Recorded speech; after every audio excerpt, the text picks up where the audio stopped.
One. Well, probably need to hit record. Okay. You're listening to the We Talk Nerd podcast, the podcast about gaming, movies, and everything nerd. I'm your host, Brandon. I'm Andrew. And I'm Rob. And like we did always, we're going to start off with Andrew telling us what he's been playing. So, go ahead. Oh, me first. Okay, nice, yeah. nice. Well, I want to say I've been playing Destiny because Destiny, and then World of Warcraft because World of Warcraft. I mean, there's that grind, like I said last week. I'm still trying to get Argosian, the Void Elves, basically. And I'm trying I call them Argosian. Argosian. Yeah. I don't know what it actually is. I'm terrible at pronouncing a lot of WoW things. Yeah, so. I agree. So I'm getting there. It's a lot of fun. So every chance I can get on WoW, and I got my first legendary, so that was exciting. Your first, or like your first since you've been back? My first since I've been back, and that was exciting out of the chest. So it's like 1,000 item level, so you just get a little giddy. You're just like, crazy. Wow, that's crazy. Yeah, it's great. What about you, Rob? What have you been up to? I've been pretty hardcore in Assassin's Creed Origins. Nice, good game. Yeah, I'm about level 22-ish or so. Really having a good time with it.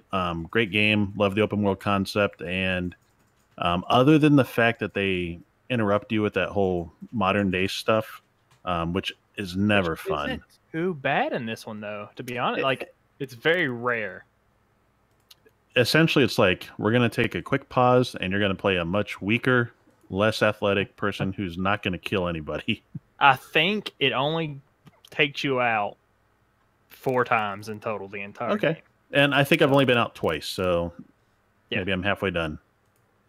I think you can come out on your own at will, but I think it only mandatory takes you out 4 times.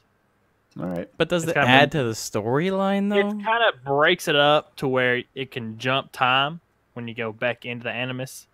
Okay. So, you finish something in the game, you come out, and then when you go back in, the time jumps a bit. So, you go back in and you've lost your awesome beard and cool haircut. Okay. I hate that. All right. Hey, good thing though. In the menu, which is what they added in a patch, you can actually toggle the hair and beard and hood and all that well, that's stuff. getting toggled right back on as soon as I get back. he looks so cool, and then he comes back and he's like, "Hey, I'm generic bald guy."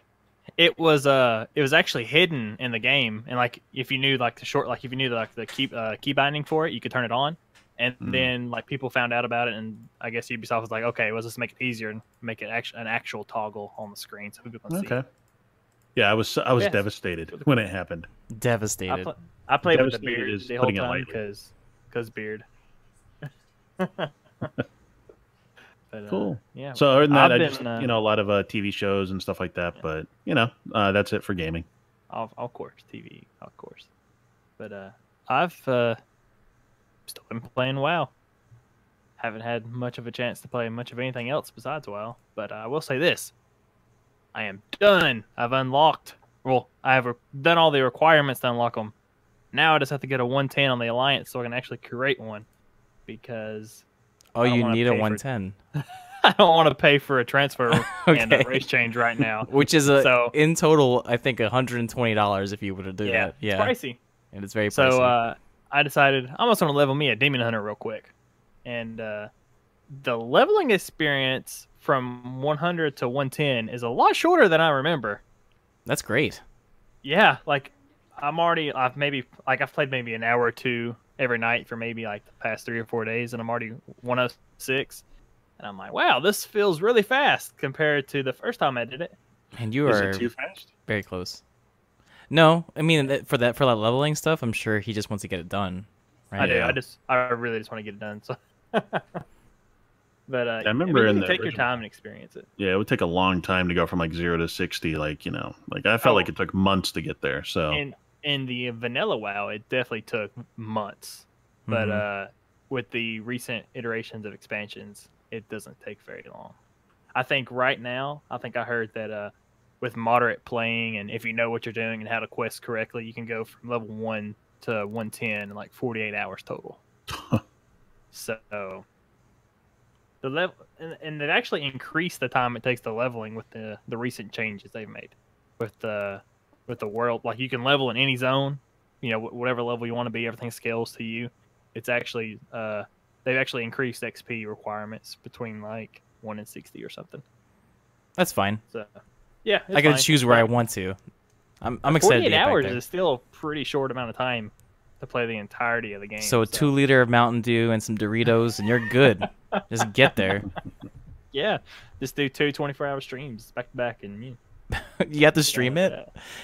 Okay. Sure, why not? Sure. All right. But yeah, that's what I've been up to. So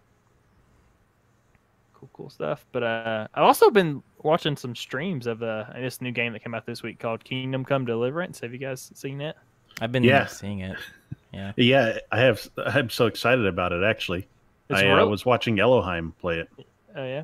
Yeah. I watched Ko play it. Yeah. It's very fun to watch. I don't know how I would feel playing it, but it is very fun to watch. If you don't know what it is a game set in 1403, real world Earth. It's based on true events, and I think like where the game is set in real location is like the Czech Republic and Germany, that little area over there. The major events that happen in the game are real life of what happened in real life history. The gameplay is like Skyrim mixed with some Witcher and some survival elements, and like a spice with a little bit of real world stuff put in there. So are we talking Skyrim like bad combat, or because The Witcher was great combat, whereas the Skyrim's this is the combat in terms of like fighting is more like For Honor. It's like a radical. You have to pick where you're gonna strike from, what angle, gotcha, that kind of thing. But I mean, Skyrim, it's first person. There's like alchemy, there's horseback riding, there's all that good stuff, and then Witcher in the sense of the scope of the world and how it's set, that kind of thing. And we're talking it's very gritty. Yeah. Okay. And we're talking multiplayer. We're talking single player. No, it's single player RPG. I'm pretty sure it's mostly story based, but it's like so open ended that it feels like you could basically do like each playthrough would be very different from somebody else's playthrough. Okay, wow, I'm gonna watch some streams on this because now I'm way more interested. I've seen like a picture of the script because apparently there's a lot of talking in this game, and the script is huge. Everything had voice acting that I watched. I don't think there's anything that's not voice acted. I would assume same with The Witcher, the same thing. But Oh that's yeah, AAA. I mean, The Witcher's a masterpiece. You're I would right. say this falls a little short of masterpiece. Yeah, but it still would looks too. like a lot of fun. I Nice. think its biggest like thing it's got on its side is that how realistic it is. Mm-hmm. Like you get tired. If you eat too much, you get full. If you don't eat at all, you start starving. Like if you go on a fast, there can be like benefits, but if you fast for too long, you'll die of starvation. Mm-hmm. You have to drink water. You have to do everything you would do in real life. Yeah. If you throw someone off a short wall, then repeatedly jump on them, you'll kill them. Okay. That was on the Elohim stream. That's why I keep laughing. Yeah. He knocked someone out and carried them up this like short wall and like laid them down, and they like rolled off the edge, and he's like off the top rope, and he threw on his John Cena music and just started jumping off the thing and landing on him. And he thought he was just gonna knock him out. He went back and it was just like villager in parentheses dead. And he just sat there with his mouth open for like 2 minutes straight, not saying a single word. And there's like, if you get your clothes dirty, like if you run a lot and hit mud puddles and stuff, your clothes will get dirty and people will think less of you. Or if you have blood stains on it, they might be like terrified of you because you're like covered in blood. Mm-hmm. And like you have to wash your clothes, you have to wash yourself. Okay, this is almost getting into like Sims territory here. It is. It's great. That's fair to say. And it's like there's tons of speech. So like how conversations will go will depend on like all kind of things, like what kind of clothes you are wearing, how like I say, how clean they are. It's very in depth, and I think it's been in development for a really long time. Mm-hmm. I think it started out on Kickstarter or something. Yeah, it's got some nice production values, which I was surprised. Like, not everything is really polished, but like that map looks just like a medieval painting. You know, when you're That's looking just at the cool. world. Yeah. Yeah, like a lot of nice, neat touches. Um, yeah, I would say it probably, you know, it's probably in line with like your Gothic series or Alex or something like that. Yeah, Okay. it's got skills like I don't know if you guys remember not Oblivion, but yeah, Oblivion, where you like if you like the more you use a bow, the more you use a sword. If you run and jump a lot, like all your stats go up based on how often you do that stat, and not like by dumping points into things. Yeah, another thing I saw is you can punch a dog in the face until your strength goes up, Yeah. and all they do is Streamers. bark at you.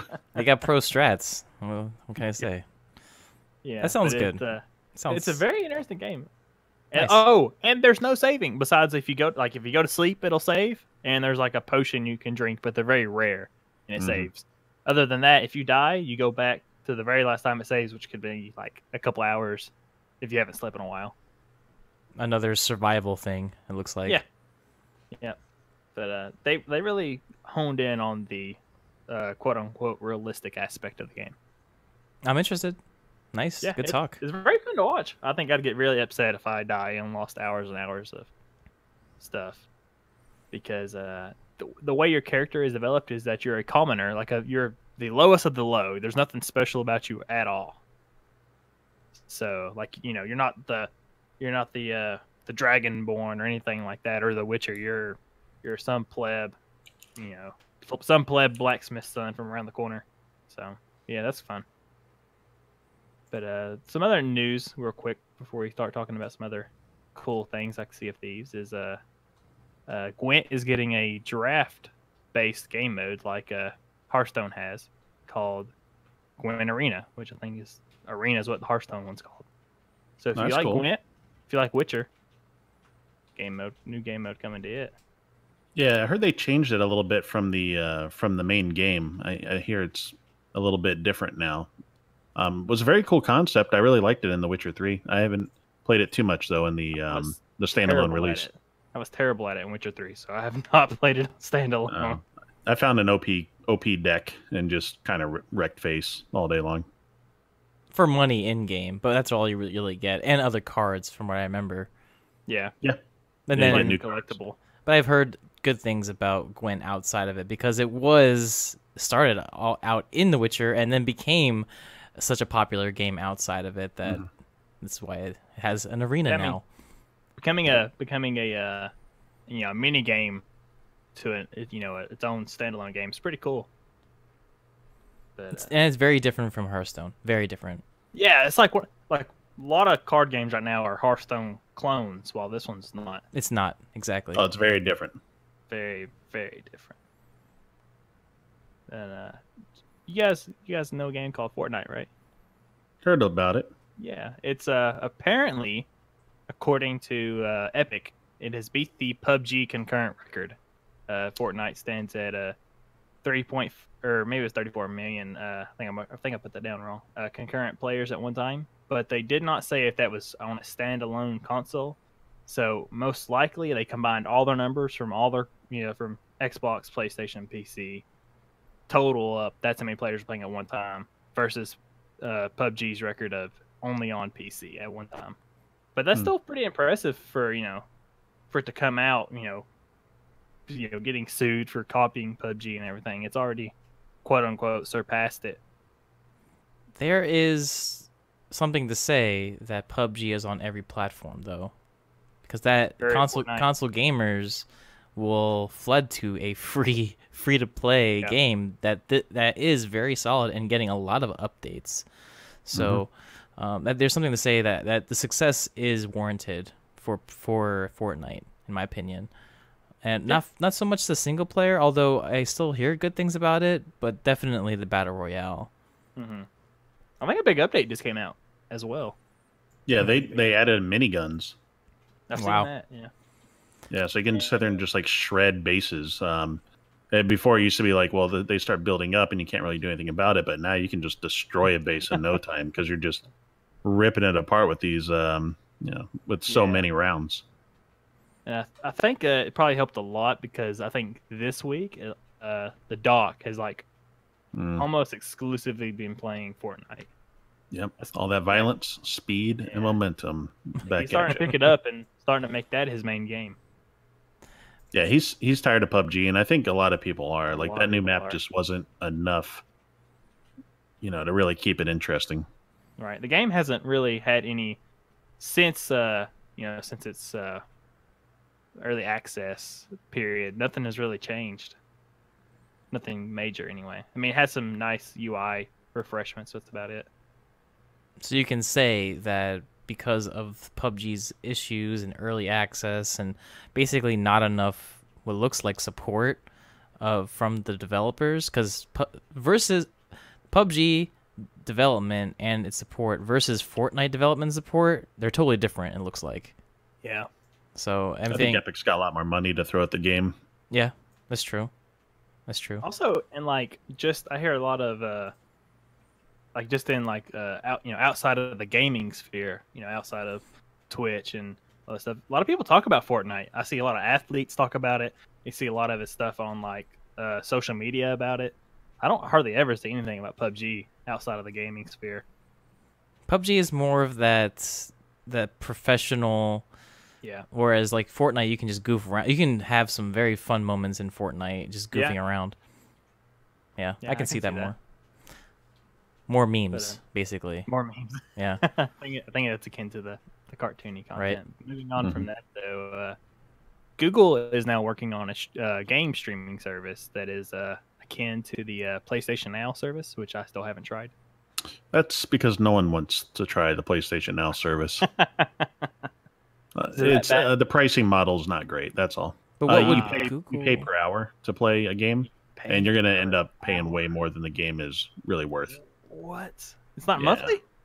I don't know if they've made any alterations, but last time I checked, it was like you can rent a game. Like, let's say, for instance, you want to rent like Final Fantasy 12. Well, you can rent it for $15 for 2 weeks or something like that. And then if you still want to continue along, then you had to pay it like you could either rent it for an extra day, and it was like $2, or they have this whole like pricing scheme for it. Yeah, it wasn't great. I personally thought it was monthly. They may have switched to more of that style, but there is a 7-day free trial that you can start.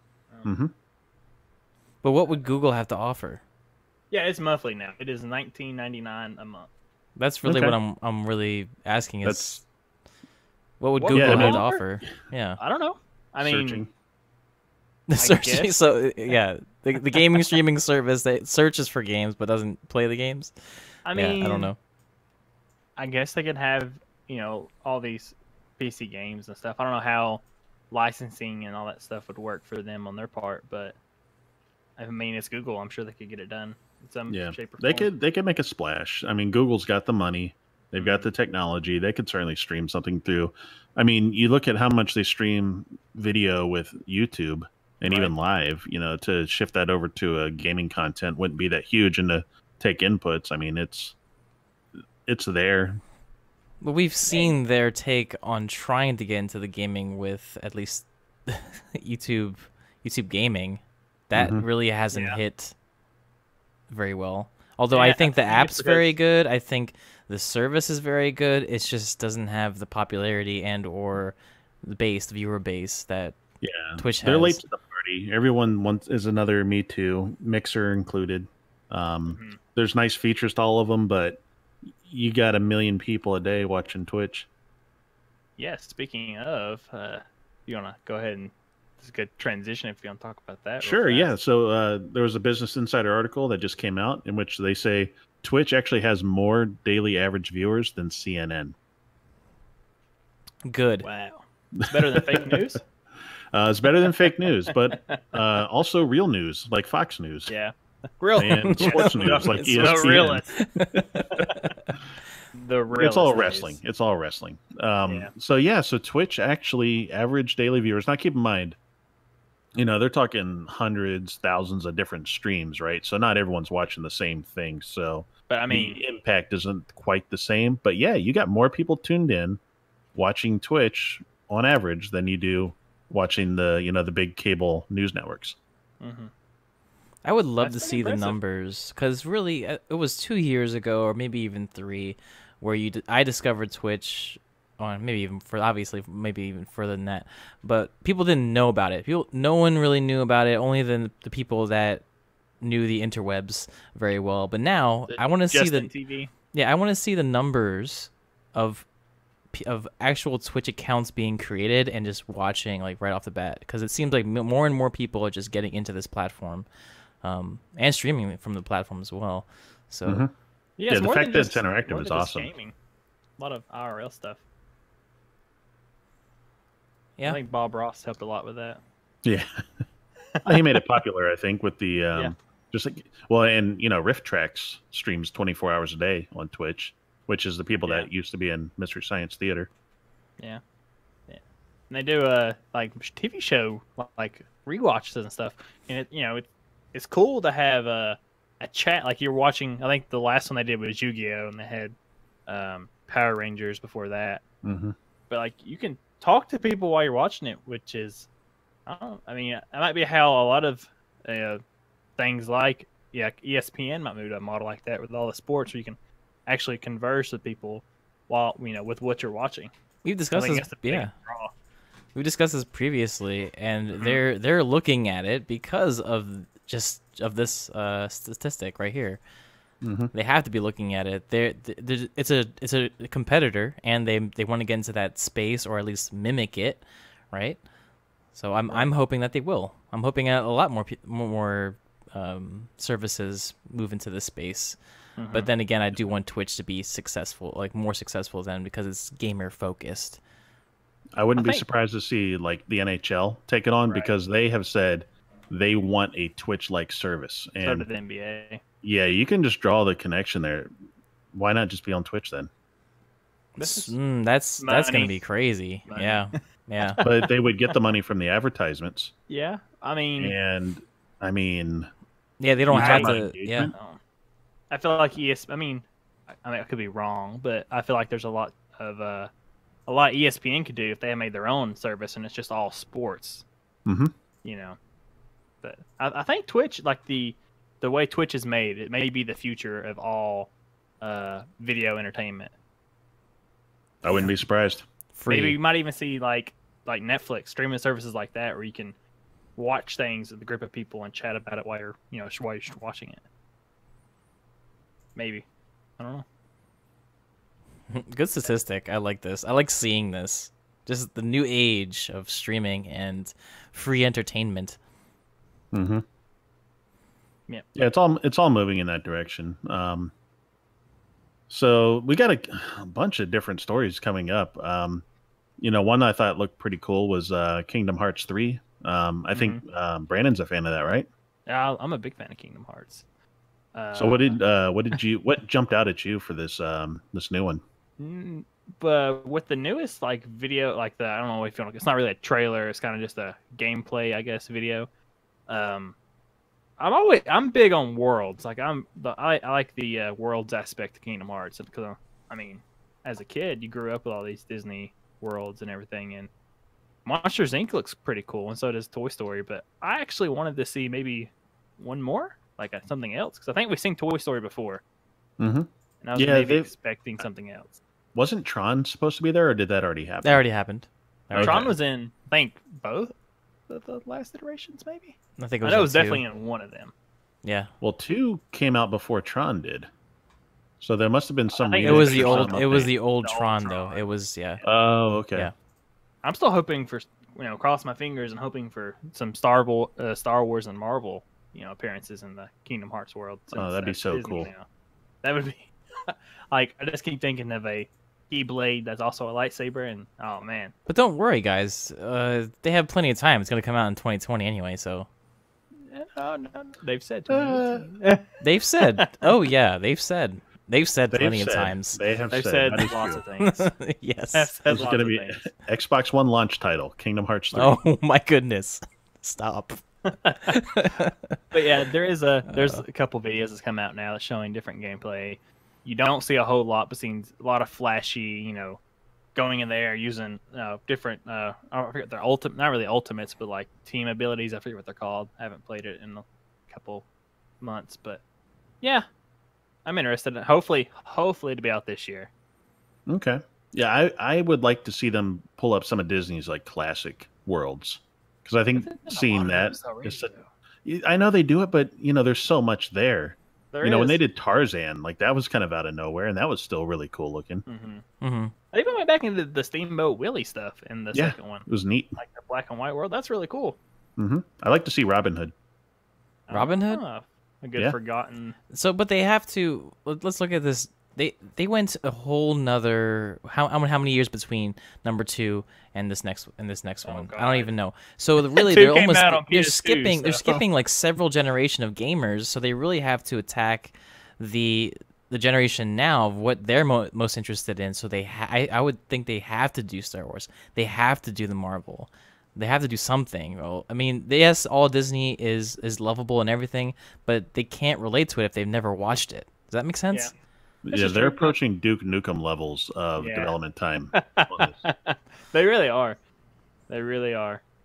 One more little tidbit, and then I think I'm going to let Rob, because he's got a lot of stuff to talk about with a couple of games here that I don't have much info on. But since I do have a PlayStation VR, I just want to let everybody know that PlayStation has dropped the price to $200 for most of the kits out there.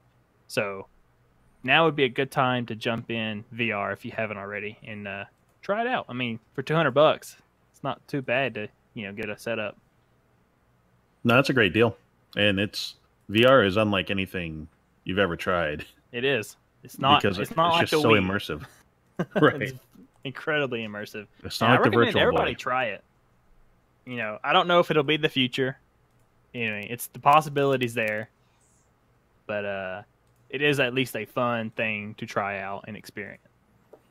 Does this mean that they're going to release something else now? That's maybe like new hardware. There already has been 2 different sets of hardware for the PlayStation. It's not drastic. One of them's like HDR support, and I think one might have higher resolution or something. Okay. But they could be putting a 3rd one out. We'll see. Yeah, that's all we can do. But speaking of Sea, oh, he did it. The transition was perfect. It was perfect. Set up. Go for it. Let's set sail. Let's set sail to Sea of Thieves updates. So really 2 main stories, actually 3 stories that I want to quickly get into. Number 1, the coolest one, and Andrew called it, they have a Kraken. Yeah. They have a Kraken, and it's gigantic, and it destroys ships, it sinks ships, it wraps around ships, and the whole ocean turns dark and oily and bubbly whenever it gets close. So cool. So, yeah, they showed a couple of leaked pictures of it. I can only imagine what that's going to look like, as it's happening. For a game based on the ocean and boats, they should probably patch up all these leaks they have. Oh, no. Ha-ha! Dad joke. Oh, no. We can edit this out, guys. It's okay. Everything's fine. We'll fix it in post. Yes. Fix it in post. They should fix the leaks with posts. Haha.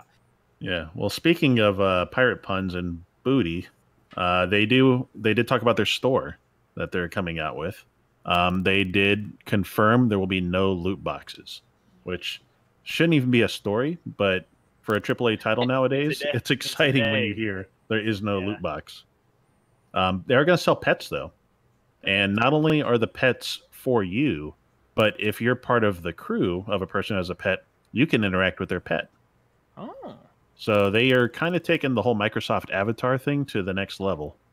And can I get a parrot? Yeah, definitely. Game over. We can make them fight. Can you launch them make out of a cannon? Animals fight? I don't know. I'm just kidding. But oh, okay. It's like, I hope so. I would love to see 2 parrots just going at it. We'll have PETA come up in here and shut this whole thing down. Could be. But then you can launch them out of a cannon, though. So then it'll be fine. Definitely. But the other news for that is that it will not be live at launch. So that will be implemented later for the things that you can buy from with real money. Are we saying that loot boxes won't be in at all throughout the entire game? Yeah, that's what they're confirmed. They do not want them. Okay. I feel like Rare is very old school. I feel like Microsoft has enough money that they don't have to. We're not saying that loot boxes are just not going to be there until later, because I've heard a different story. I heard they're delaying it 3 months out, or are they delaying the pets 3 months out? I forget which. They're delaying the pets 3 months. 3 months. Okay, so it's just pets. The store that sells pets and other things, but not loot boxes, will be a couple months out. Understood. So you have the original, the initial game and the that implementation, and then sometime later they'll open that up. So no loot boxes. So for those that are curious, they reopened the beta for this weekend. Kind of a surprise announcement. I had an email pop up yesterday saying, "Hey, get ready to sale again." But still not open beta. Still not open beta. But for anyone that's on the pre-order list or anything, and if not, you can go to Twitch. There's plenty of people playing right now, and they've included some new quests. One thing that I was watching, and then I've got very limited experience with it, is they open up the bounties, where you go and you hunt down skeleton pirates, and when you decapitate them at the end, you pick up their skull and you go and turn it back in for reward and money. That's awesome. So, yeah. So another little twist to the type of gameplay that's going to be there. I still expect there to be at least a third type of quest, because there are three main factions: the gold, the gold hoarders. There's the hunters, like the bounty hunters, and there's a third one that I think it's the Merchants Guild, and I believe that one will be probably a little bit more focused on rare items or objects. Nice. You got to tell us about that, because I want to hear more about these big. I guess they're bigger baddies, bigger, harder baddies. Well, I believe there's at least more of them, because right now they're designated by wearing blue bandanas. So they're skeleton pirates, blue bandanas. Oh, I was kind of hoping for a different aspect of it, but that's fine. Yeah, that's fine. That's fine. We'll see what comes up. Yeah. Tell us about it next time. Mm-hmm. Cool. So, and then another game that I've been keeping tabs on, and looks like it's they've released some more information, is Ni no Kuni 2. So I think Andrew, you're familiar at least with the original one. Yes. You have to be careful where you say it out loud. So, but it's coming out March 23rd. Yeah, I have the game. I played, I believe, 20 hours into the first one.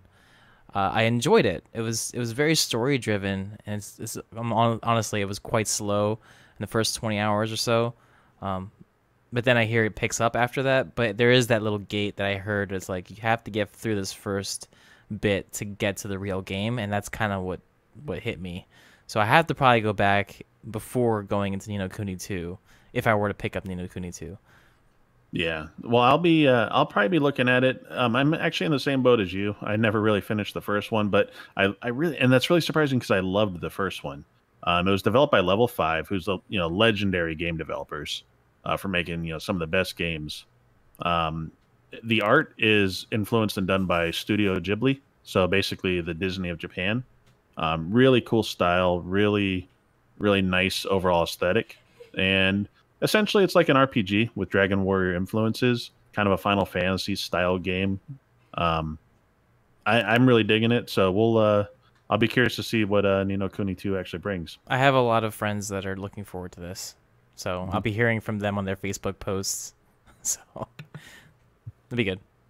Yeah, any JRPG fans out there, I'm sure will be really into this. Whenever we were talking about loot boxes, it actually reminded me of a story I seen that apparently Disney's actually considering revoking EA's rights to the Star Wars game franchises. And the silent rejoice was heard. And speaking of loot boxes too, I heard that Hawaii is. Maybe we discussed this before. Hawaii was the first one. Yeah, we discussed that before. Yeah, and they're still going with that. So, and they said half of the states are considering this, and it's becoming a thing. I don't want to get into it too much for political purposes, but this whole loot box thing is going blown out of proportion, really. Yeah, they're making it where if it does have loot boxes and it's like a gambling kind of aspect, you have to be over 18 to purchase the game. Yeah, and they'll shut that down pretty quick in terms of having any money that they would have made, it'd go right out the window. That cuts a lot of sales. Yeah. Well, speaking of loot boxes, do we have any Destiny 2 news? I'm not sure if that was a great transition though, but That's a pretty good transition. I loved really, it. it's okay. Most of what I have to talk about is related to loot, but not loot boxes, because Okay. honestly, the loot boxes part of it is almost going away, considering how they've changed the game and how they're really just handing you these whatever was previously in like luminous engrams or crimson engrams or whatever these engrams are. They're really just trying to hand it to you so you get what you need, which is good. Take it. Which is great. So Destiny 2. I wanted to first touch on there's a lot of news out there. I'm going to touch on some things. Barrett, the new obviously the director, he's changing the game because he's seen a lot of feedback, and he's wanting to attack the Nightfalls. So the Nightfalls have been a point of pain because it's timed, and you guys know about that. There was a timed event, and it's a lot of pressure involved, so they didn't really like that. So what he's saying is that he wants to put scoring back. So if you're familiar with Destiny 1, they had at the very end, maybe a year or two, they had Nightfall scoring, which you can compare to your friends. You can compare to even the whole community, because how you played the Nightfall and how you scored, really determines like how good you are, really. Because that makes sense. The more things you kill, the faster you kill them, and you get rewards out of that in Destiny 2. In Destiny 1, you didn't get rewards for that. You just got bragging rights. Now, what they're saying is they're going to take away the time, and they're going to add the scoring, and they're going to increase or at least give you loot based on your scoring. What do you think about that? Cool. That's a fun way to play it. You got an incentive to improve, to learn some strats, not just get carried and hide in a corner. Right. Yeah. Right. That was my strategy. That was Destiny 1. It's an exotic. I remember that too. Yeah. And here's the kicker too. It's not just that they're adding challenge cards. So if you want even more of a challenge for just Nightfall's purposes, you can make it harder yourself, but you get rewarded for it. For instance, there's a special item that you can, it says boost your multipliers, but in exchange you have to turn on Solar Singe, which is solar damage increases slightly from all sources. So if you turn that on, which is completely voluntary, you can get better scores, which means better loot, but you could die quicker if you go into a solar fight. And you can kill things faster if you go into with solar guns. So something to think about.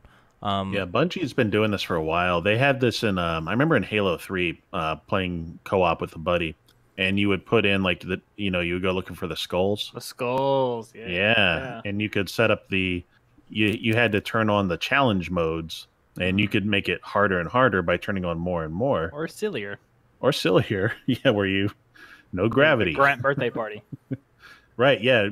Birthday party is one of my favorites. Every time you shot a grunt, he would explode into confetti, and kids would go, I Yay! remember that. I do remember that. That's so good. That was awesome. They should bring that back into Destiny. I think they should. I think they really should. So it was wonderful. So they're really trying to push these modifiers and the voluntary modifiers as well, right?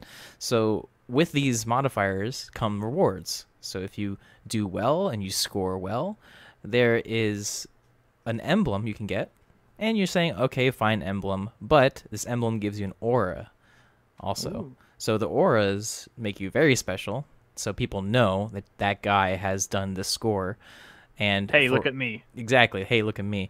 But it actually has an added benefit for you and for the team members on every strike. So you get 25% more tokens. Yeah, it's 25% more tokens, but it's something. And the aura is tied to an emblem where you can turn it on and off. Right now, the only way to earn auras are weekly, and they reset. You have to do a prestige mode. You have to wear it for a week, and it turns off. So I'm happy. Well, rewards are a way to drive engagement. So I think I think it's overdue, but a positive move. And that's not too all. late, maybe. That's not all. They're doing it for raids too, basically. I mean, they're adding more challenges to raids. Just to put it in short, an example that they're thinking of is something like Modifier Marksman. precision damage is increased. Landing a precision shot grants 1 ammo directly into the magazine, but the kicker is that you have to have a specific loadout. You have to have a hand cannon, scout rifle, and linear fusion rifle. So that imagine seems very niche. Like, it's not though. It's not. I think it is. You think about this though. All of those guns require precision shots. It makes it more fun for me to go into the raid, maybe like my 50th time, right, and say I want to try this, but I'm gonna get rewarded for it as well. Okay. Yeah, I can see if you're doing it 50 times. I'm doing it a lot. I love raids. That's what for me, like that's like going into World of Warcraft and saying I'm doing this dungeon again. But really, there's of you of the clap. The callous clap. Point, I would be so tired of hearing the callous clap. Yeah, that's true. Last but not least is Crimson Days in full swing. So if you have a partner, you're going into PvP. I've been hearing all good things about it. The game mode, the map, the actual loot that everyone's getting. People are happy about it. So that's a good change. And I do want to give one last thing about the Destiny is weekly shoutouts, because the community. I really have to give shout outs to the community. They're very helpful. I see a lot of people coming in that are new and are asking for advice, and they get it straight out of just introducing themselves. So thank you everyone for being awesome guardian to others. I want to say that our fire team has successfully completed the prestige mode. It's actually good to go into prestige mode now. So Pete, Chewy, Twinkle, Laz, and Chit. Good job. Oh no! No, who names good job. themselves that? It's a good job. It's good job, everybody. Loads of fun. Oh, Chit. Yeah, Chit. Got it. Okay, Chit. sorry. I didn't say. Hey, okay. What? So a great challenge. Okay. And I want to also give a shout out to some other fire team leaders: Cliff, Bianca, Picky, Make My Way Bro, Fex. Great to hear good things regarding those fire teams. Keep it up. Keep it up, everyone. Very cool. Yay, people. Though. As soon as this WoW expansion comes out, I'll be talking about WoW like this. I'll still be talking about Destiny 2 like this until they... Maybe. So... Yeah. Any more game news? I'd like to come play or more Destiny 2, but man, I don't think any more game news. I mean, a lot more to talk about this week than last week, of course. But we can move on to other things like movies. So, yeah, Harry Potter. You guys liked Harry Potter, right? Yeah, loved Harry Potter. all 10 of them. Yeah. All 10 of them. 11 of them, counting the new one. 8. No, part 1, 2, 3. Well, if you count the new ones. Yeah, there will be 10 after this next one comes out in theaters. Yeah. Yeah, that's pretty good, even though I know you're supposed to exaggerate, but that was like nail on the head. Anyway, the Harry Potter, like the original Harry Potter director from not the new Chris films. Columbus? Maybe, I have no idea, to be honest with you. He directed Home Alone. I don't know. I can see the similarities. Anyway, he's going to be directing Five Nights at Freddy, the movie that's coming out. The darkest thing you could probably direct. Yeah. I swear, when you go, it's going to be like going into a Disney cartoon. The only people I see really loving Five Nights at Freddy's are like kids way too young to be looking at that. I don't know if you guys have like looked into like the story and the lore. The story is really fascinating. Very dark. Like, yeah, I think it's very fast. I go on Wikipedia and I like read the summary of the games and stuff because I'm not gonna play them. But like, yeah, my old nephew loves it. Probably. And another director, the Deadpool 2 director, is actually in the talks of maybe heading up the Fast and Furious spinoff that's coming out. If you haven't had enough of people being fast and furious. Wait a minute. We're not talking about another Fast and Furious movie. We're talking about a spin-off of the Fast and Furious movie. Because they're not done with Fast and Furious. Okay. They're going to have to make a spin-off. Yeah. There's That just could be way all too right. much in that world to cover. So you call him the Deadpool 2 director. I also call him the John Wick director. Yeah. Oh, guy. yeah. John Wick. Ooh. Maybe could we get a John Wick in the Fast and Furious universe? I think that'd be pretty cool. I'd love to Played see by it. The Rock. It sounds like the Transporter a bit, doesn't it? Instead of bullets, Kinda. just cars. Just Kinda. launching at people. I don't know. Yeah. There's a couple of trailers that came out. Did you guys see the Venom teaser? I did. I did Yeah. not. It already looks terrible. I don't think I've ever watched a trailer or a teaser and go, "Yeah, that's gonna suck." Yeah, I had the same Solo feeling. trailer? Same feeling. I watched the Solo trailer. I think we talked about it a little bit last week. Yeah, that one's got some questionable. I liked it stuff. But as far as Venom goes, I don't think we've seen anything except very fast shots of people. Yep, and people running. You didn't see people running. You didn't see Venom. You didn't see. No, you saw something. You saw Tom Hardy, but you didn't see Venom. You saw the entity like a little bit for like a split second, and that was it. Yeah, I know. It's like threading hair. Anyway, I know. I think it's gonna flop, and I think Sony will go. We're done. We are done with the superhero movies. Yeah, just give It'll still make $1 billion. Probably. It will, and it'll make a lot of money off franchising or off merchandise and stuff because for some reason people love to buy into like the villain stuff, like a lot of Deadpool stuff sells. A lot of, not saying Deadpool's a villain necessarily, but like you know what I mean. Like the Punisher stuff sold really well, that kind of thing. Another trailer was The Incredibles 2, and if you're a sucker for nostalgia like me, pretty nice. Cool. Yeah, I like the original one. It's been quite some time. What, like 20 years? Right? Since the first one? How old am I? You're way old. So old. What year is it? Yeah. I don't think it's been that long, but it has been a while. It has been a while. And the movie is supposed to take place seconds after the first. Okay. Well, that's how they left it, a cliffhanger. Yeah. 14 years ago. Yeah. Did you just Google it? Yeah. 2004 is when it came out. Oh, man. So old.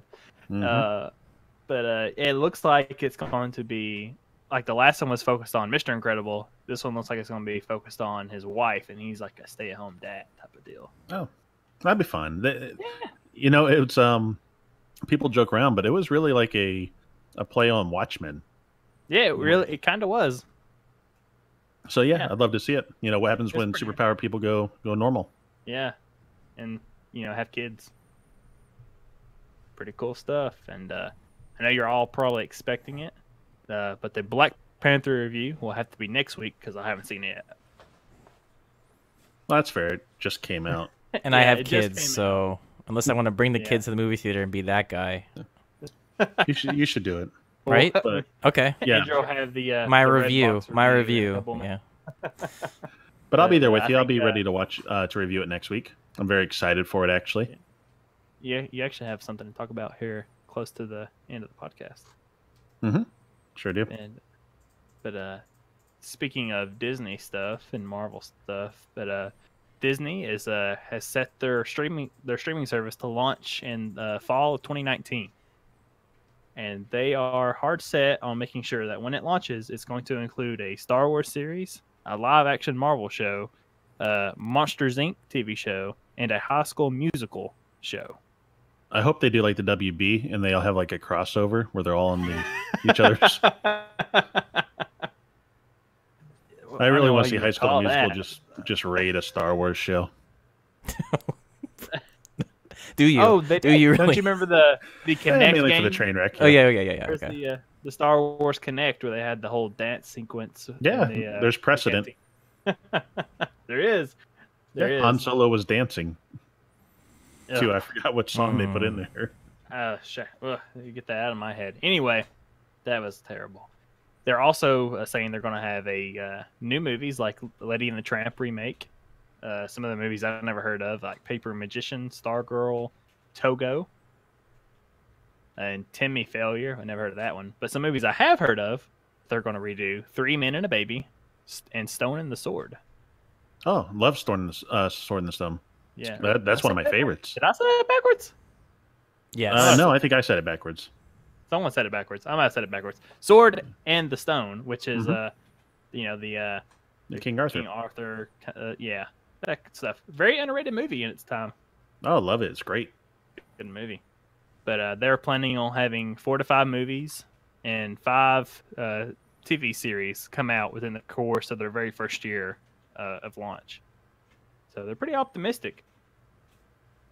And as long as it's got a Star Wars service, I'll pay for it. Oh yeah, yeah. Why wouldn't you? Seems like it might be a little light on content, but it's like heavy hitters there, right? So I'm sure they will have, a backlog of their movies and stuff that's available now. Yeah. But if you're wondering, what about the stuff that's already out there? The Defenders will stay at Netflix.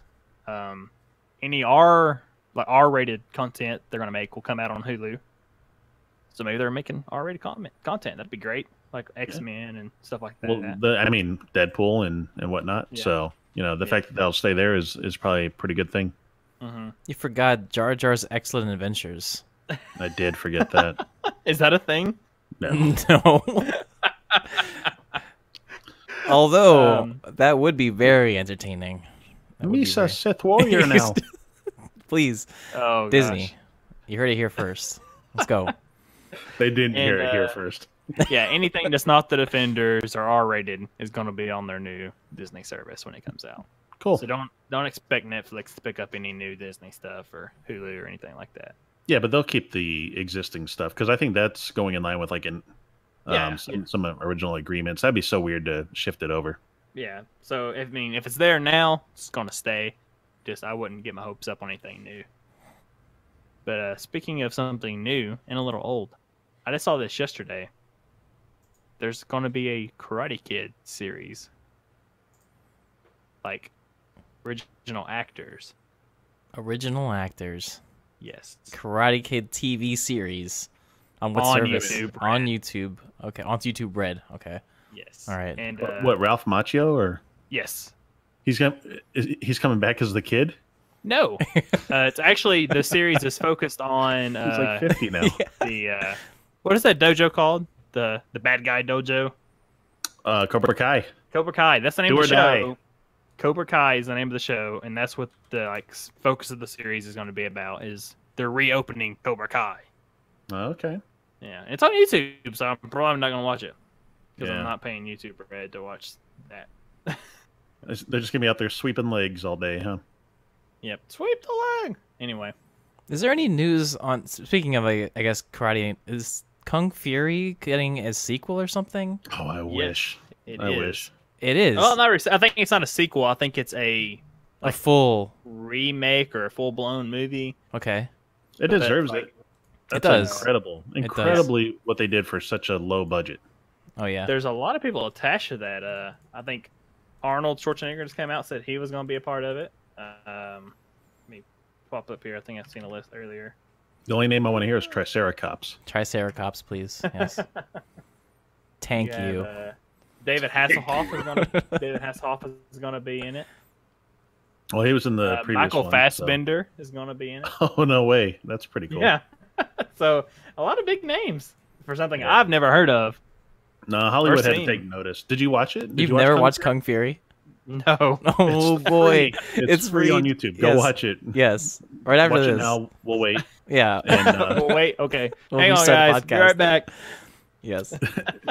Just remember, you can hack time. Yes. You should watch it. It's so good. Yeah. But now we can do a little review on a couple of shows that's on Netflix right now. Yeah, I think we all kind of teamed up on this one, right? We all got in and watched. Did we all finish all the episodes? How spoilery are we going to get with this? Before let's not get too spoilery because we're also getting a little bit on time too. Yeah, it's fine. People want longer episodes. Do they? Well, then great. We'll give it to them. We'll kind of do spoiler light, so we'll talk about settings and stuff, but maybe not plot points. Let's say nothing past episode 4, because anything past that, you'd have to kind of understand what's already going on. Yeah, we'll kind of like the premise and stuff like that. Okay, anyway, fair enough. Yeah, but so we're talking about Altered Carbon, in case you didn't guess from that, the sci-fi futuristic cyberpunk show on Netflix. I think we definitely have to throw out some warnings right off the bat. And we talked a lot about it last week, but It's mature. It's adult. Be prepared for that. Don't Very. watch around kids unless you're willing to have some conversations about what they're seeing. It's like Game of Thrones. Like if you took all the bits of Game of Thrones and like put it in every episode. Yeah, that's pretty fair. Yeah. They like to linger, though. Game of Thrones is usually done. They do their dirty and then it's done. Yeah. Ultra Carbon, it likes to linger a bit. It does. What's good is you can preview on Netflix and you can see the points and you can kind of skip them. And from my point of view, I skipped all of them and I didn't miss much.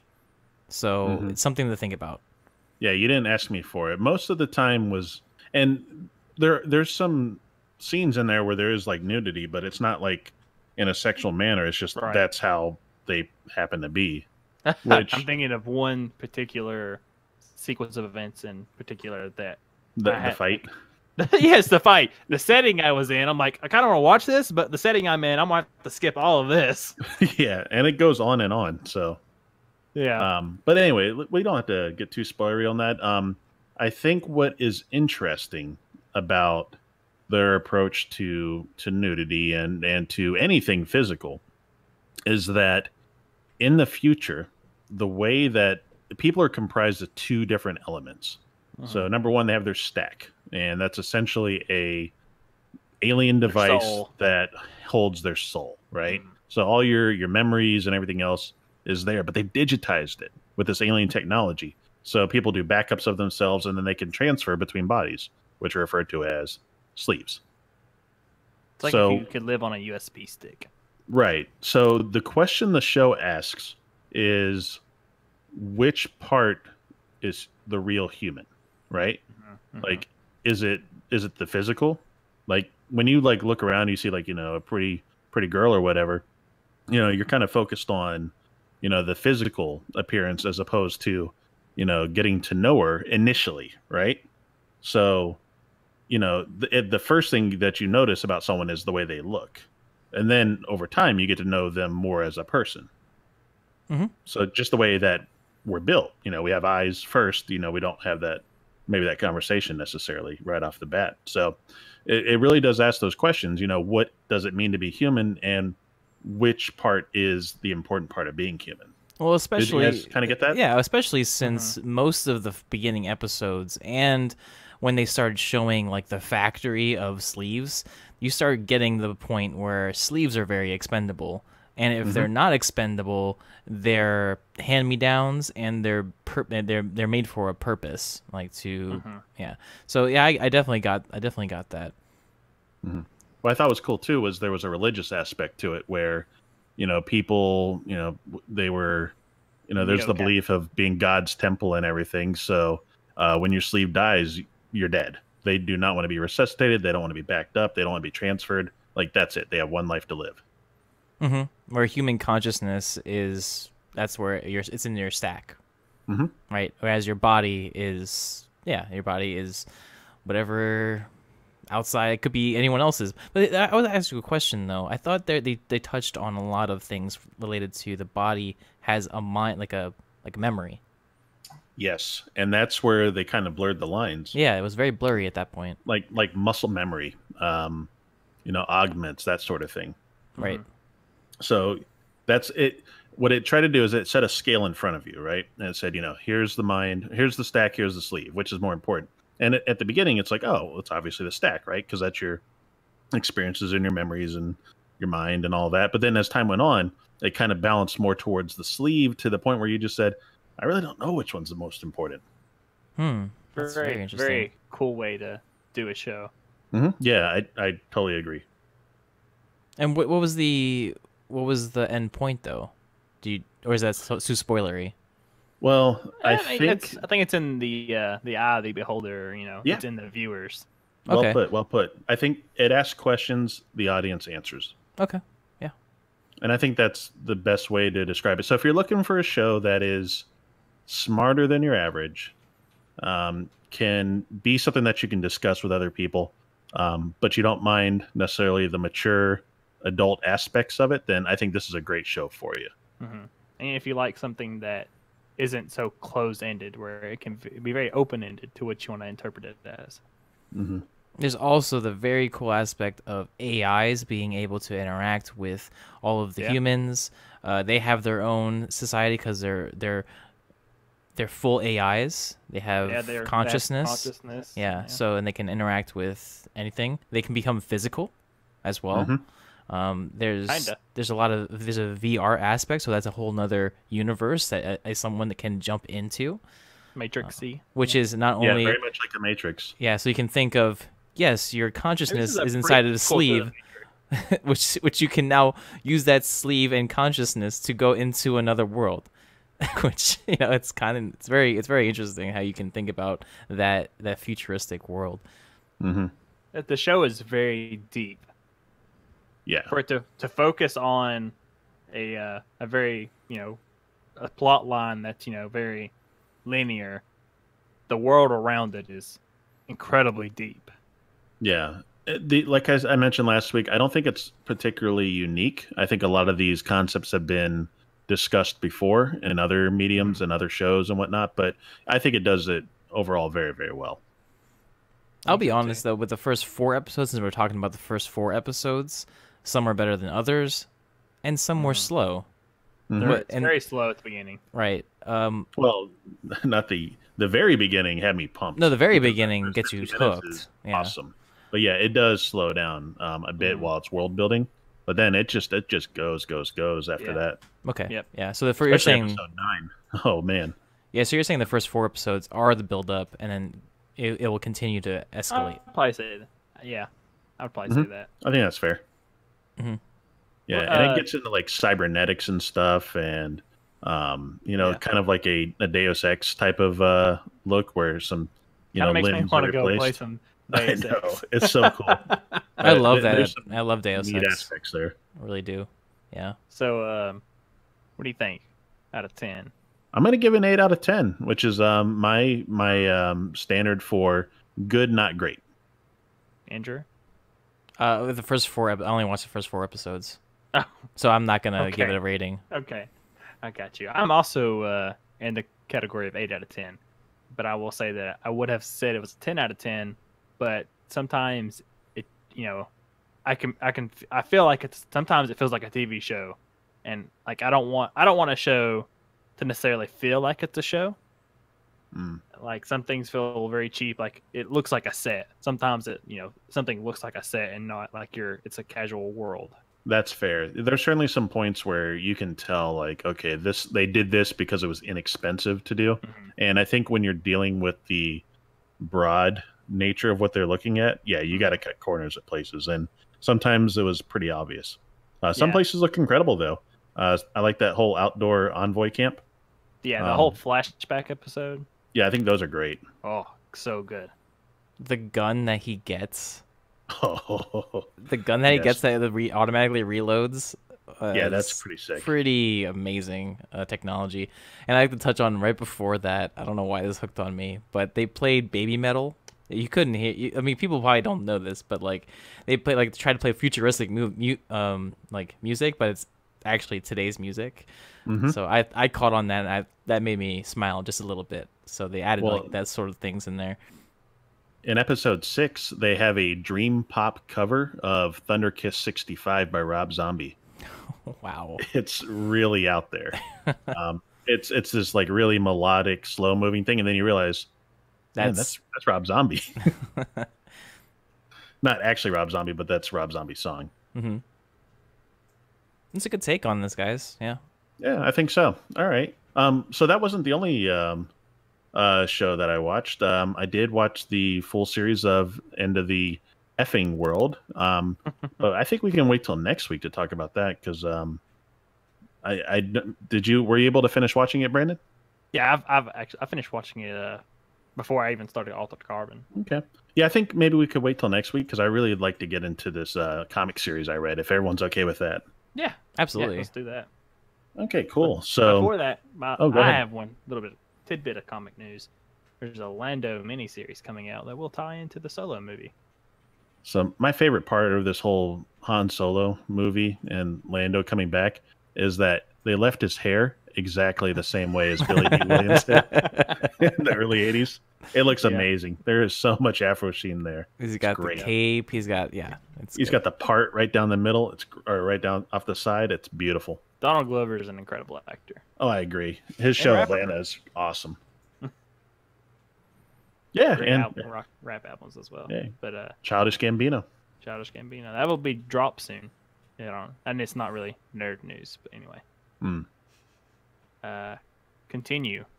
Yes. So, little movie coming out this weekend. Black Panther.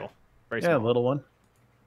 So I decided I'd be a little timely and take a look at a couple of the series that were available through my Comixology app for Black Panther. So neither of them were particularly. I read one and it wasn't very long. So I said, well, let me go ahead and read another one just so I can have a little bit more to talk about. So the first one I read and want to talk about is the series called Nation Under Our Feet. And what this is a continuation of the Black Panther mythos, in which he comes back to Wakanda, the mythical African country that he is king of, and everything's in disarray. People are rebelling. There was, I believe, some rulers that were ruling in his stead, and they did a terrible job. And society is just falling apart. And his goal is to reunite the country and bring everything back together. I have a strong feeling that the movie will be based on this series. And the reason for that is because there's in some of the trailers you can see some kind of like Amazonian, like warrior women fighting alongside him. Mm-hmm. And I actually was able to read and learn a little bit more about who they are. And they are called the Dora Milaje, Protectors of the Kingdom. And in this particular series, they have rebelled as well against the king and formed their own little duo called the Midnight Angels, in which they go around and they're rebelling by not following his orders anymore, but they're still protecting Wakanda, still doing the mission. There's some supernatural element as the citizens are being mind controlled and rebelling even stronger. And overall, it's written by a very strong writer, Ta-Nehisi Coates, and the art is really, really good. So I would give that one a strong recommend, 8 out of 10 for Nation Under Our Feet. That is a long series. I just reviewed the very first book. It continues on, and there's a lot there. There's a lot of world building, a lot of parallel plots. Very cool, I think. The next one I read was Long Live the King, which is a Comixology exclusive. And right now they only have 4 issues out that are available for free if you have the Comixology Unlimited service. This is essentially a Saturday morning cartoon version of Black Panther. Okay. I was very disappointed because it was Black Panther just going from place to place and beating people up.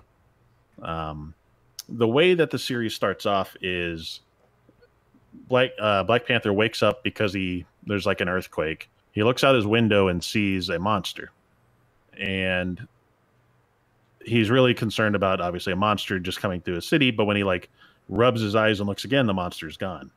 So the next morning, he's telling people about this monster, and they're laughing at him and they're ridiculing him, and even his bodyguards are doing it, which I think is really messed up because he's their king, and they should actually respect him and listen to what he has to say. So as the story goes on, you find out that some other people saw the monster, but not everybody.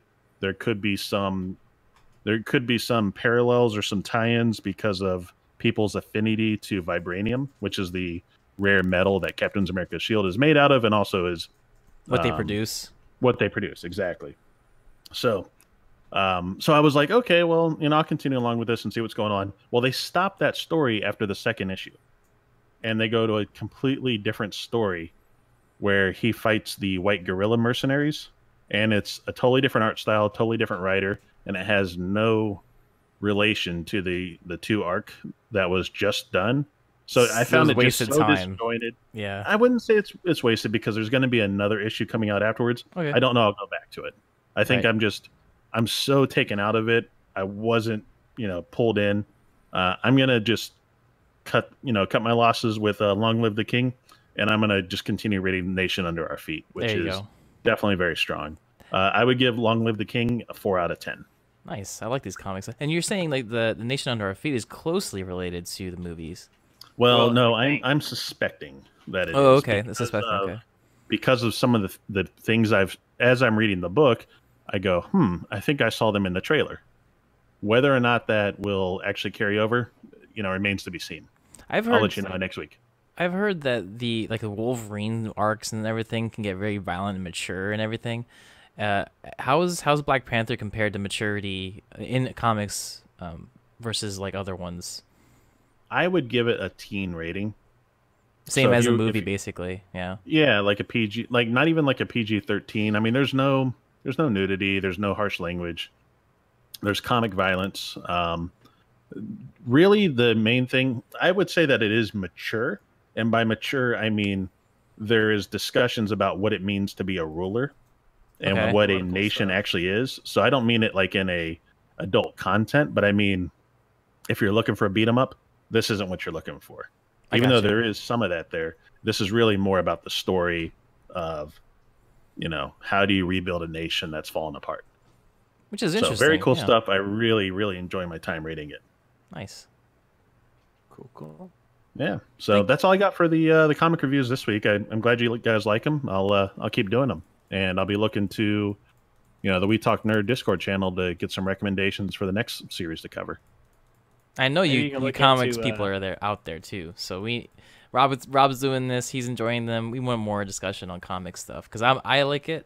I like hearing about this stuff, especially about arc related, and especially about Black Panther now that the movie's out. So maybe you can have Rob read like some comics related to movies that are coming out. The only really comics I enjoy are Calvin and Hobbes. I have plenty of those. So if you want reviews on those, I can do that. Yeah, those are good ones to. The storyline doesn't really carry. No, it doesn't.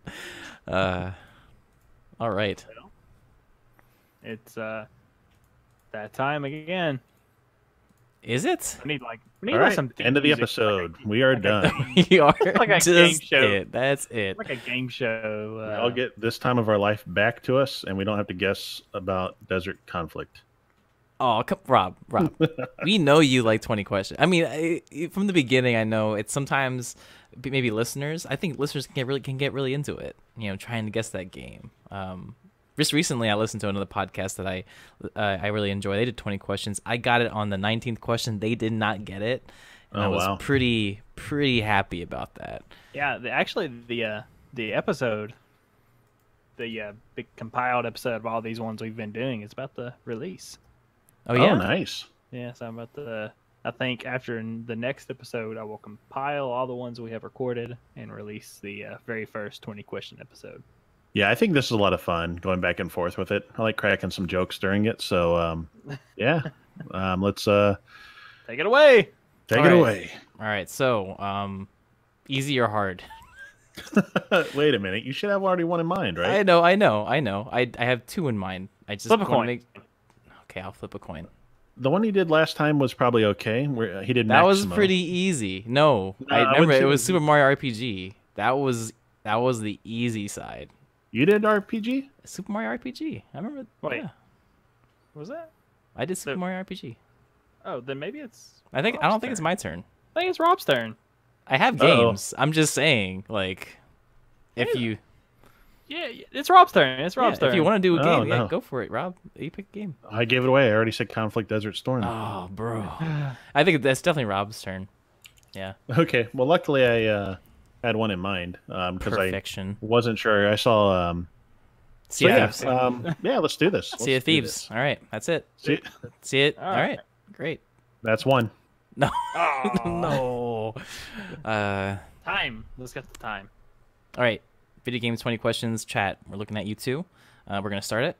As always, I believe was it released 2000. After 2000?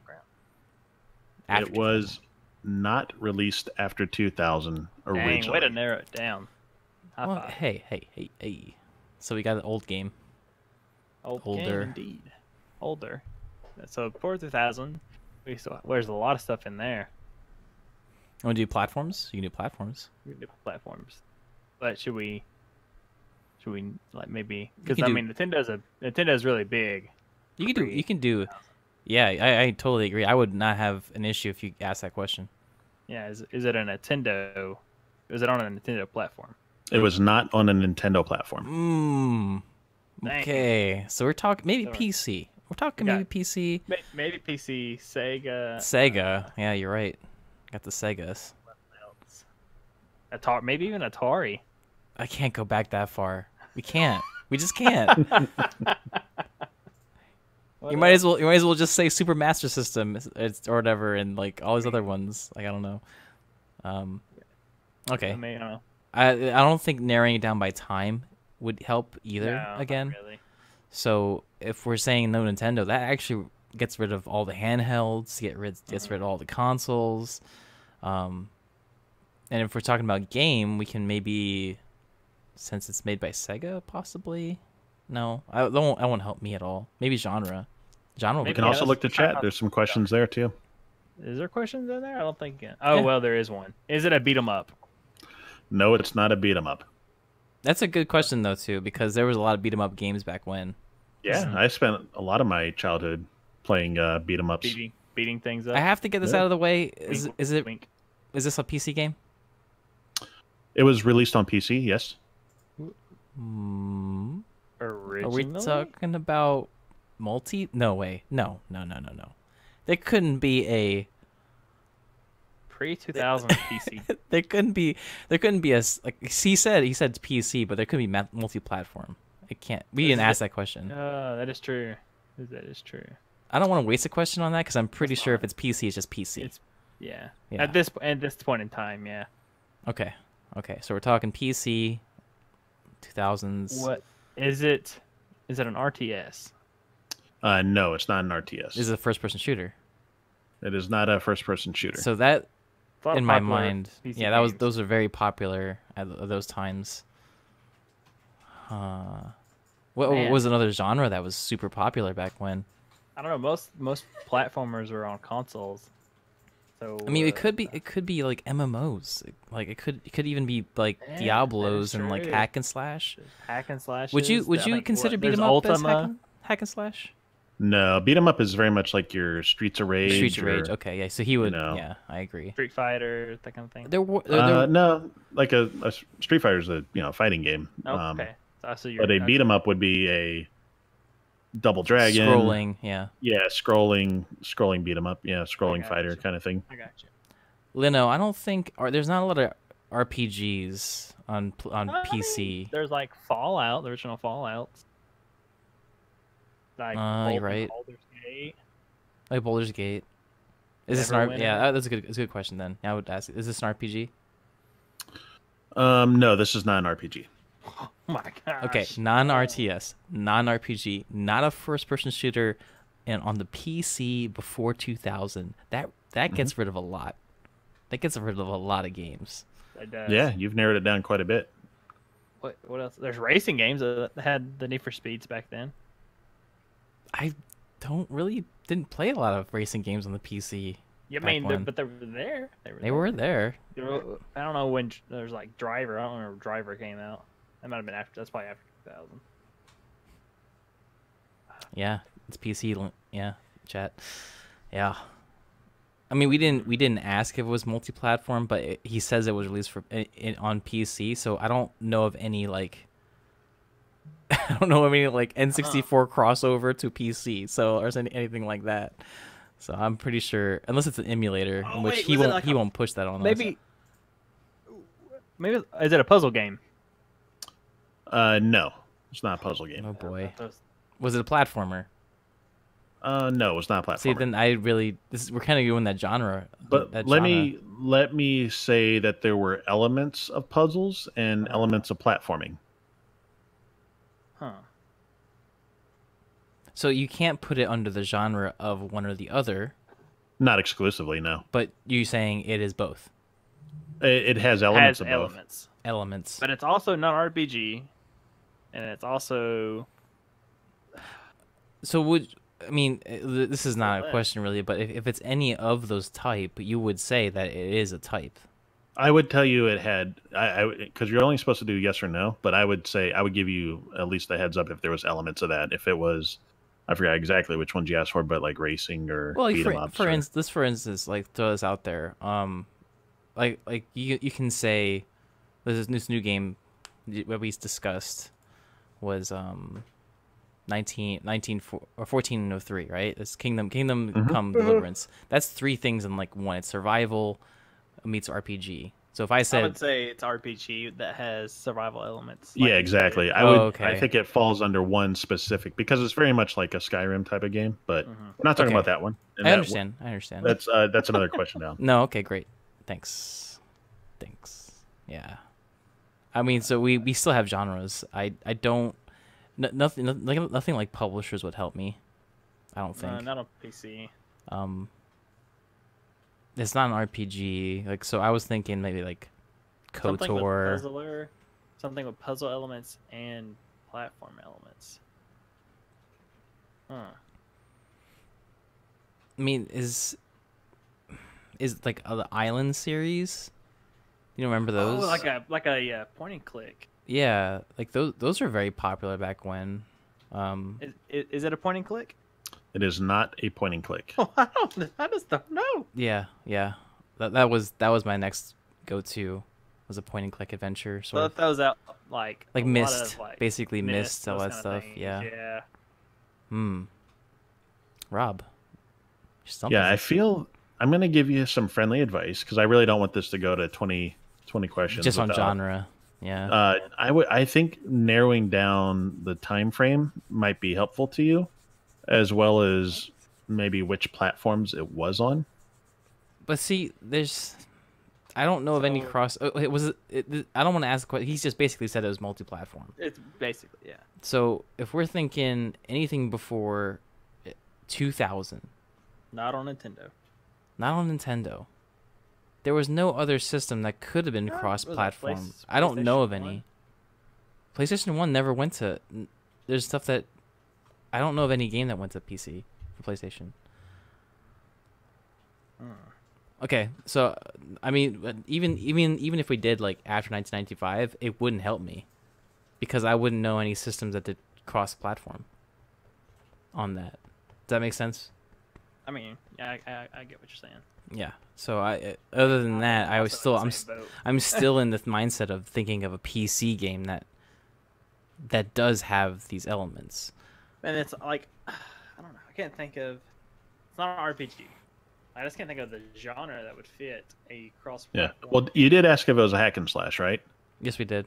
So I will say the combat is hack and slash. It's got combat at least.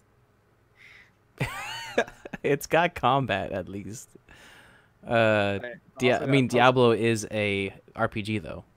Yeah, but it doesn't have platformer elements. It doesn't have puzzle and platform elements. You're right. I mean, it might have puzzle, but it definitely doesn't have platformer element. Is like Jedi Knight Academy and that sort of thing. That's an RPG Those too. Are definitely like way after 2000.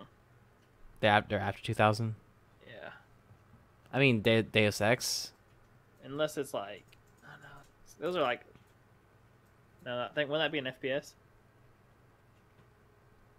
Yes, I think you're right. Yep, it would be an FPS, which is all these games that I've eliminated. Yeah, very popular. Both of you know this game and maybe have played it. Probably be disappointed if I don't get it. Yeah, I would probably be disappointed too. And the only reason why we would be disappointed is because we didn't get the other platform that it was on. Yeah, well, you're only 9 questions in, so okay. Let's just blow some more questions. Honestly, let's go for Well, I can't think of another console. Yeah, I mean, let's just say, was it on a Sega system? Yes, but I should add a caveat because it's contradictory. Not until after 2000. That's a pretty good hint there. It's a very good hint, but yeah. Not me. So I never owned a Sega. Okay. Wait. Actually, he gave us even a bigger hint.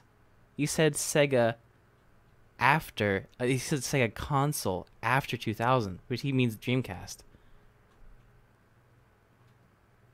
Okay. Was this released on Dreamcast? Yes. Oh my goodness. Oh my goodness. This is my The wheels jam. are turning. This is my jam right here because Dreamcast was basically it. Yeah. And all I'm it took not a- was like not- 30 free hints. Not a Dreamcast. Hey, we can edit all those hints out though. It's fine. Fix it in post. Fix it in post. All right. it just skips from our voices and at the very end, yay, we win! Like, yeah. We win. Okay, so Dreamcast games, and we're thinking, and just go for the genre part where it's not an RPG. It's not. He says it hack and slash elements With platforming with elements. platform and puzzle elements. Not first person. What would you consider the Castlevania Metroid style of games? Metroidvania games? Yeah, Metroidvania. I mean, is it that? It's No. That's a question. I would count that as a question, yeah. Yeah. No, they're not. It's not a Metroidvania style game. A lot of stuff in Dreamcast. I mean, there was the big popular ones of the fighting games of Soul Calibur. There was Skies of Arcadia, which was I think a JRPG. Did those have puzzle elements and platforming elements? No, I'm just kind of talking out like the games that I played, so that I know that, at least for me, I'm eliminating them in my mind. I got you. And like even House of the Dead back then. Those are all great games, but I can't think of something that meets these criteria. And we played this game. See, here's the kicker: we played this game. Maybe. Was it critically acclaimed? Oh, I would say above an 80 on like Metacritic. Metacritic says yes. 80, so it's a well-known game, very well received.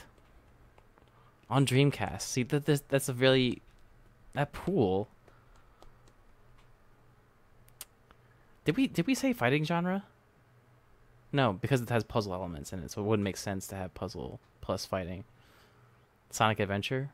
Nah, it has the combat's hack and slash, so it can't be Sonic. I do like where you're coming from, Jester, though. Because I love that game, too. And there were plenty of Sonic Adventures on that platform. I love that game, and I still have an original Dreamcast. And it also wasn't on PC. You know what? I think I got it. You think you got it? I think I got it. Because because it was released on PC. No, see that would kick it. So okay, it's basically Shenmue is what I'm thinking of. It's fighting, puzzles. But he's remember attack and slash. I mean, okay, so do you use weapons in this game? Yes. Okay, so that would take that out then. That's fine though. That's fine. So we're still eliminating weapons. We didn't say fighting game though. Like Soul Calibur has all these aspects, I assume. Does it? Was it released on PC? Oh. No, that was a puzzle though. Yeah, you're right. It's puzzles. It sounds. I mean, it's clearly not, but like Zelda-esque type of game with puzzles and the hack and slash combat system with the light platformer. What was Sega? Oh, Gauntlet Legends was on there. There was some weird Dreamcast stuff though. Like there was these also have to be on PC. Yeah. Not saying that Gauntlet wasn't on PC. I have no idea. It might be. It might have been on PC, but that's hack and slashy. Puzzle. There's puzzles in there. There's that. I don't see why it couldn't be Gauntlet Legends. I mean, if you want to guess it, guess it. Did it have multiplayer? No multiplayer. Ah, see. There we go. It's a single player. So you're at 15 questions right now. So we are at the 5-question countdown. Okay. Single player. Jet Set Radio was there, I think. Oh yeah, it was there. And that, I mean, it had a lot of music elements. It had puzzles, and I mean, it didn't have combat though. It just had basically spray painting, which was your combat. You just ran away from guards though. So There was that really weird Space Jam dancing game. That one there with the pink-haired lady. That's definitely not it. Is it Space Jam the video game? Space Jam the video game. That was Space Channel 5. Space Channel 5. Thank you for that. That game was great. It was like one of the first rhythm games. It was. Yeah. It was Lulu, right? Lulu. I think you got it. Yeah. Awesome. I played that too. Not this game. Not that game. Nope. I'm going to I'm gonna be very angry if I don't get this game because I probably played it on Dreamcast. I'm sure you did. Yeah. Okay. Anything else to help? I need something. Jester's asking if there was spray painting. There was not spray painting. No. I will give you that one. Yep. It's basically the combat we're thinking of because there's puzzles and there's combat. Mm-hmm. Puzzles and combat. That's what I'm really focused on. It makes no, and weapons. They have weapons in this game too. Mm-hmm. Hacking weapons. So it has to be, melee-esque. And okay, we would have to narrow it down because it was on PC as well. So I don't know anything.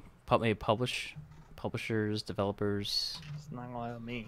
How about this? Was it developed in Japan? Ooh, that's a great question. Because I want to basically know if it had that aesthetic, like really.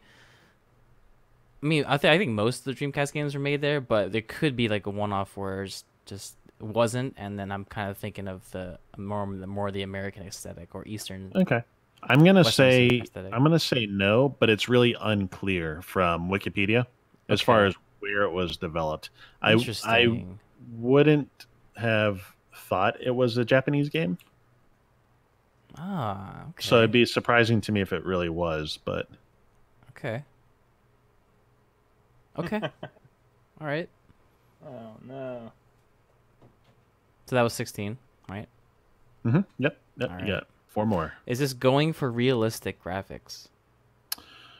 Oh, I mean, or did it have an artistic side of things? More of the artistic. When you really talk about like that time frame, I think they were striving for realism. But I wouldn't say nowadays it looks realistic. No, you're right. You're right. Basically, I was thinking like at that time, like realistic aspect. Yeah, these are not like cartoony graphics, right? But I think they're probably trying to be more on the realistic side. Gotcha. And is this sci-fi-esque? No, I would not consider it sci-fi. Okay. Probably, I would say medieval, considering hack and slash,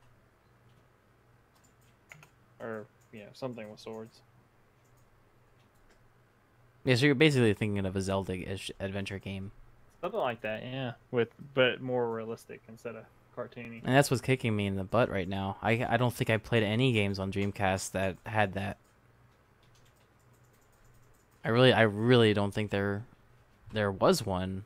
I mean, obviously there is, but I don't think there was one that I remember that ported to PC or was on PC and then ported to Dreamcast. Well, there's at least one. Is it part of okay, so basically, is this part of a series? Yes, it's part of a series. And we are down to your last question. So it's a series. And...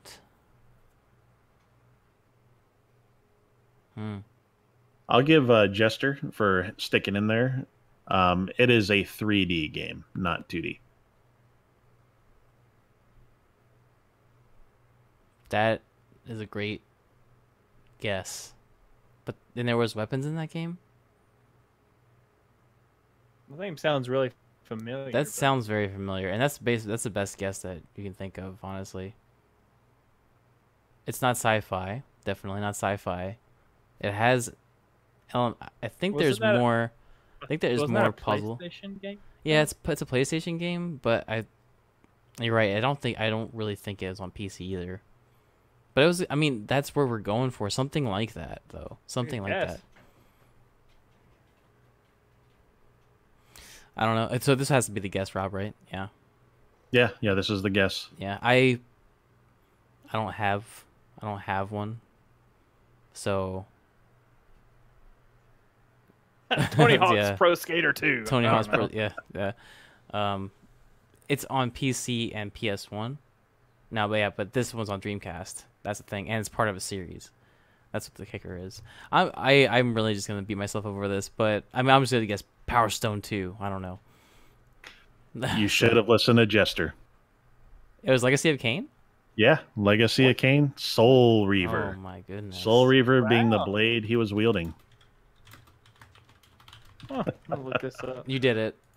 Yeah, good job, Jester. I wish they had listened to you. I would have listened to you, Jester. I was definitely the next week, come back and... Yeah, so Legacy of Kain Soul Reaver was released for PC and PlayStation in 1999. And then they re-released it in 2000 for the Dreamcast. That's great. I mean, honestly, I've not played that game. So. You did not? Okay, I did not play that game. Sure, you would have played it. I did not play that game. It's very much a vampire-themed Zelda. Right. When I say puzzle elements, like you're moving blocks around, you're moving statues. Definitely some platforming elements, and as Jester saying, it's a whole bunch of fun. It was things. Yeah, great game. It's got a 91 on Metacritic. So overall, a well-received game, and I thought it'd be kind of a fun throwback. But you guys were so close with that. I would have never guessed that in a million years. I had it when he said Legacy of Kain, I was either picturing it on a Dreamcast like CD like cover art, and I think I did see it, but I don't remember the name. If I were to just guess Legacy of Kain, you probably wouldn't have given it to me. It had to be like that Soul Reaver. I would give you Legacy of Kain. Oh, yeah. If you had said Legacy of Kain, I would have done it. Now, Legacy of Kain originally came out, the original one, on PS1. Was a PlayStation. Yeah. And that was like a top-down isometric vampire game. That was pretty cool. I liked it. But I liked Soul Reaver more. Very good point. I think Jester also has like Prince of Persia like elements too. Yeah, I can see that too. Yeah. The combat at least, and the adventure part. Good game. If you had it, if you go Dreamcast again, I'm gonna probably get any other game other than that one. Really? Yeah. Honestly, I basically almost had. I had a lot of games on that Dreamcast, and we forked the money into it, and it went dead. So. Yeah, that was a. I loved Dreamcast. Some of my favorites on there, was like. Ready to Rumble. That great boxing game. So good. Yeah, Power Stone and Power Stone 2 I could play for hours. The best multiplayer games. A 4-person 3D fighter. Amazing. Yeah. Soul Calibur originally came out on that. Mm-hmm. Yeah, I don't know if Legacy of Kain led to the Prince of Persia series, but it was produced by the same people that make Tomb Raider. Yes, that's right. So you could see a lot of the Tomb Raider elements. Awesome. Cool. Well, good job, guys. Came close. Jester got it. I'm going to give it to Jester. Yeah, good job, Jester. Yeah, I'll give it to Jester, but not you guys. Not you scrubs. Not you scrubs. Nope, not us scrubs. Just wrap it up. Good episode. Good deal. Episode. Yeah, thanks for everyone. Come by to check us out. Really appreciate it. And if you're new to at least our community, we have a growing Discord. You can check that out. We have a channel specifically for We Talk Nerd podcast, and you can comment, leave us stories, leave us feedback. We'd love to hear from you. And of course, you can just get all the information you need on our website, PixelPubGaming.com. That's PixelPubGaming.com. You'll actually have the latest podcast on the front page. You can listen to it from there. We have news regarding our Destiny clans, our World of Warcraft clans, the guild. Sorry, I keep messing that up. Thank you for correcting me. And anything related to the We Talk Nerd podcast. So and Xbox Club for Rob. Oh, great! We have to really start pushing that when Sea of Thieves releases proper. I'll start really bringing that up. But for now, it's not a whole lot of activity there. Next month. Yeah, be ready to join the PixelPub gaming clan on Xbox and be ready to pirate our way around the seas. absolutely. Yeah. Anything else you want to add to that, Rob? No, I was, like I said, come hang out in the We Talk Nerd Discord channel. I'm always there. We're all there. Ready to answer some questions. Yeah, all of us are there. But that's my hangout specifically. So I will always be there. So same. Anyway, look forward to talking with you guys there. Yep. And also, we love to see you on the Twitch live. Thanks to Jester being here and actually getting the. I think it's the first time chat's got it right. Oh, for real? So, yeah. Chat got one of my fighting games right. Soul Calibur. See, they love Rob. Yeah. They love Rob. They don't like us. They love my Dreamcast games. Rob and this is my Rob second and one. Chat are in sync. And as always, thanks for Jaden. Thanks, Jaden. Thanks for being here. Even though Jared's not here anymore. But yeah, as always, I'm Abop, ABOP. Like Rob said, check out the Discord. Check out the WoW. Go join the WoW guilds. We're on both. We're on the Alliance on Sargeras and Horde on Bleeding Hollow. We're open to everybody. Once the new expansion drops, we'll have hardcore raid teams, casual raid teams, maybe even PvP aspects to it as well. And yeah, make sure. I don't know. I think we put it on YouTube, iTunes, Pocket Cast, SoundCloud. Just make sure you follow, like, link, share for all those places, and tell people about us. Please do. Yeah, that'd be much appreciated. But I don't think I can think of anything else to add, so that'll be it for us. Let's wrap it up. See you guys later. See ya. Bye.